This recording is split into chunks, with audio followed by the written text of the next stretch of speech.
And now, Effective Communication with Phil Zeller, CEO, Dale Carnegie, Southwest Michigan. Have you ever thought about how many things you actually worry about, you stress about, you have anxiety over? Probably a lot of stuff, right? Well, there recently has been some more research on this, and it just keeps on coming. And if you saw the research coming out of Penn State in the past couple of years, they found that 91+% of people worry about stuff and have anxiety over things that never happen. And you say, wait a minute. It happens to me. I have this anxiety. I have these things I worry about, keeps me up at night, stresses me out. You've been there. But yet the research, again, shows that the majority of things we worry and stress about don't even happen. The old research was 85% of the things that we worried about never came to fruition. Only 15% did, and of that 15%, only 3% actually were really challenging for us. So how many things do we worry about? What do we stress about? And more importantly is, what is the value of you worrying and stress about that? So when you think about that, you're in that situation and you're thinking about all the things you didn't do or you could do or what's going on in the world. And if you turn on your news or you look at your social media feed, you're saying there's a lot of crazy going on out there. And you got to stop and you got to ask yourself, what is that worrying doing for you? What's it doing for you? You think about conversations we have with people, and you think about how much time we discuss things we're worried about. Is that the best use of your time? Or does it create more stress? Is it like giving oxygen to a fire and it creates the fire even bigger because it's stressful? And when you're focused on the stressful part and the worried part, what about the part of solving it? What about the part of moving forward? What about the part of making good things happen? What does this do to your life?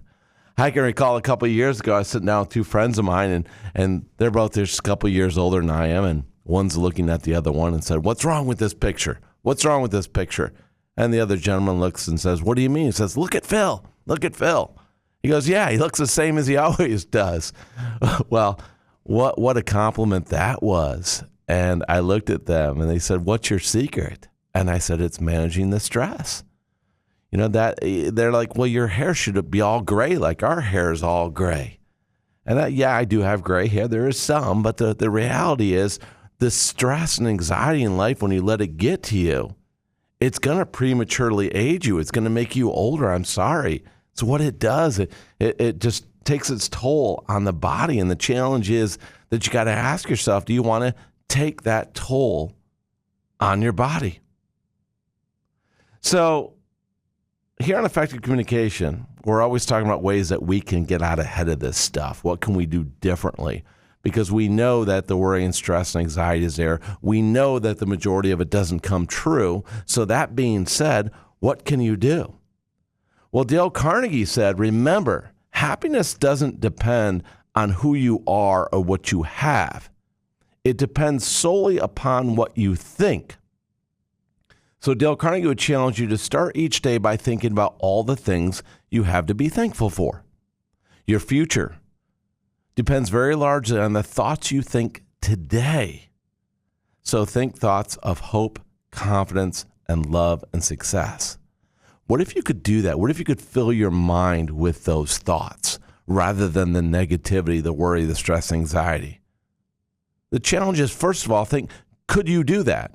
Well, if you have control over your thoughts, you could make a choice to do that. And people say, well, where do I begin? Well, the thing that you have to ask yourself each day is, did I do the very best I can?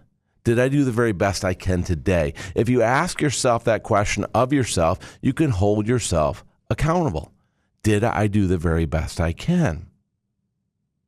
And if it didn't go with your very best and it didn't turn out, ask yourself, what could go differently next time? Actually think about, rather than beating yourself up, what could I do better next time?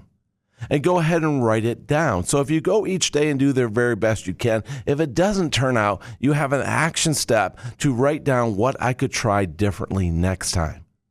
And if you hold yourself accountable to what you're always doing, in the essence of I'm doing the very best I can, certainly it's not going to work out all the time, but if it doesn't, I'm actively looking at ways to improve my situation so I don't have to worry and stress and have anxiety over things that I can't control.